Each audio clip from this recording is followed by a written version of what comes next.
Welcome, hero. Are you here for knowledge? That's all I have to offer. Knowledge of the most OP builds. Builds the devs will have to nerf to bring us back from the brink of immortality. Builds so powerful, even the gods will fear us, for we will strike them down and prove they're just immortal compared to us. Hey everybody, it's Boardman21, and today I'm going to show you a little necro speed running that we found, and this build contains just a massive amount of damage dealing from our wandering spirits and from really any skill that you choose to use. The survivability on it is super bad if you decide to stop moving, but as long as we're moving, it's kind of a meme build, and we're capable of just running along, letting our wandering spirits kill everything. When we teleport, it kills everything, and you basically can just clear Monoliths of Fate as fast as possible. And as you can see, we're running at a ridiculous speed with haste almost the entire time. You can teleport whenever you can, and the wandering spirits that we summon along the whole way just start killing everything. And with that, let's get into the skills. The 5 skills that we're going to be running is Harvest, Transplant, Rip Blood, Wandering Spirits, and Mark of Death.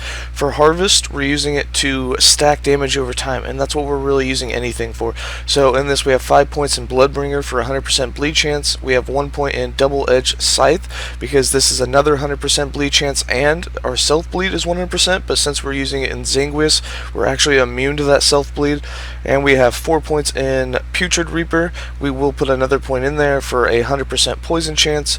We have 3 points in Mind Harvest for some ward gain, and 5 points in Great Scythe for the area that's massively increased. So when we use this, we're getting 200% bleed and 100% poison on hit. Stacked with other things, we're actually getting a total of 300% bleed, 200% poison, and 200% ignite, but we'll go over that with all the other items later. For Transplant, we're using this to detonate and do as much bleed stacks as possible, and for a little bit of protection, and to cast Rip Blood. So we're doing the 3 points in Bone Armor, 1 point in Fervor, so that we can get the 3 points in Dance of Blood, so that Rip Blood will be cast 3 times when we use it. Then we have detonations, so we have plus 1 points in Rain of Blood, 2 points in Scarlet Rain. Then we have 2 points in Black Mirror for additional detonations at departure, and 3 points in Depravity for 3 additional detonations at arrival. And with this, we have self-bleed and bleed chance on self for every detonation. So since we have 5 of them going off, that's 5 bleed chances on all the enemies around us just from the detonations, and again, we're immune to the self bleed, so we're not worried about that. And we have 4 points in Violent Emergence, so that anything that has less than 20% life when we transplant will instantly be slain. And then we have Rip Blood, and Rip Blood we're using for bleed and for splatter effect and a recast on kill. So we have 2 points in Hemomancer, 5 points in Gushing Wound, so it has a 100% chance to bleed, 1 point in Evascurate, so that we have a 100% chance to blood splatter, 5 points in Crimson Flood for a huge area, 2 points in Arcane Absorption for global increased spell damage, 4 points in hit damage, Run Dry, and 1 point in Blood Catarist, so that it automatically will recast when it gets a kill. And the way this works is our blood splatter has a huge area, it does some good damage with bleed, and will almost always kill an enemy when we do the 3 stacks of it when we transplant. And every time that when we transplant and cast it and it gets a kill, it'll recast. So sometimes you can chain 7 or 8 of these all over the place, and it just annihilates trash mobs. So whoever you teleport into, it's just a massive amount of stacks of bleed. And then for our main damage dealer, we have Wandering Spirits. Basically, you want as many Wandering Spirits as fast as possible doing poison damage. So we have 5 points in Thin Veil, so they reveal 40% faster. We have 1 point in Infected Dead to change all their necrotic damage to poison damage. 4 points in Lingering Souls to give them maximum duration, 3 points in Spirit Swarms so that the cooldown recovery is sped up. This will increase the mana cost, but that's fine.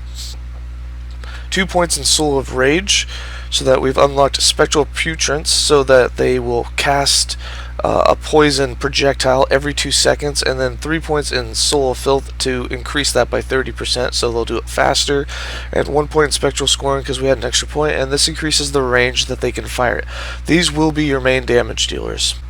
Then we have Mark of Death, which is just kind of an extra utility that we use, and we're running it with 5 points in Long Gaze for the extra area, 1 point chill, 1 point in fear, maximum duration on both chill and fear, 6 points in Lingering Curse to make it last as long as possible, and then we're using 1 point in Bone Prism, which is actually really fun to play around with.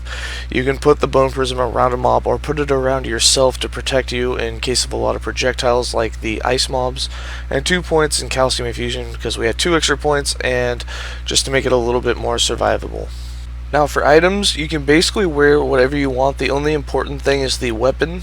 We're wearing the Plague Bearer's Staff, and because of the 220% chance to poison on hit, our Wandering Spirits actually get that as well, which is what makes them so deadly. They get all the effects of the weapon.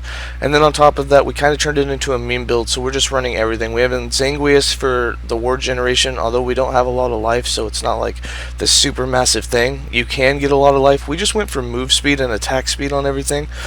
And you can see we're just wearing a bunch of ridiculous things. We're immune to bleed, so we decided to wear the Bleeding Heart. We have the Soul Fire, which gives us the 200% chance to ignite on hit, which the Wandering Spirits also get. We proved that. And then we get haste whenever we do a hit, but we can't do critical strikes. We also get poison on hit, slow on hit. So altogether you get about 270% poison on hit. You get 100% chance to inflict plague on hit. You have 15% chance to inflict blinding poison on hit.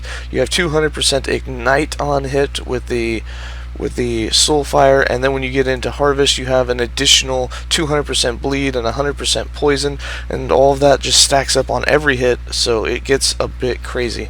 But these are the items we're wearing. We got the Stormtide, we got Arter's Legacy, we got a couple of Arbial Circuits so that the tree will take everything away, and this gives us move speed.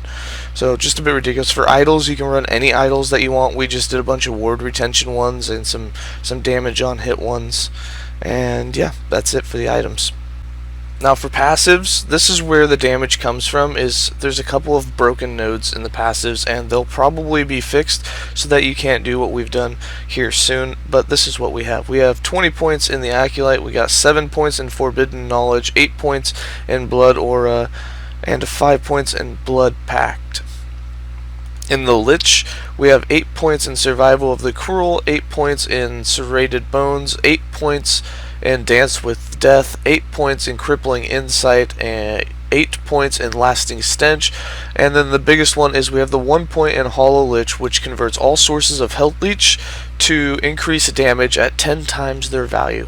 And the reason that this one is big, because you've probably played with it before, is there's a node, and then there's a node in the Necromancer tree that makes it just be a bit ridiculous, and that's the River of Bones. Your minions have 100% increased health leech, your minions have 100% freeze rate, and then you and your minions have 100% increased critical strike chance, and 20% of crit damage is leeched as health. For some reason, this one makes your damage just get ridiculous. You can see we're running 852% plus of every damage type. We almost have 1000% damage over time. So if we take those points out, you'll see that this just drops massively. Each point in this is 100% damage. And you can see our damages are back to kind of normal levels. So with this one node, you get 500% global damage, which is just ridiculous. But with that being said, let's go ahead and show what we got here. We have 8 points in Exhalar of Hunger, 1 point in Blood Armor, 5 points in Reclamation of Souls, 1 point in Life Drinker, 1 point in Soul Drinker, 1 point in Mark of Punishment, 1 point in Frantic Summons, and then obviously the 5 points in River of Bones. We also have 8 points in Tyrant for 24% increased health. This is a really good build to run set health on or set dodge on your items. And then I'll go ahead and give you some gameplay. First I'll show you that it's capable of killing the training dummy, and then from there we'll show you how fast we can do some runs in the Monolith of Fate.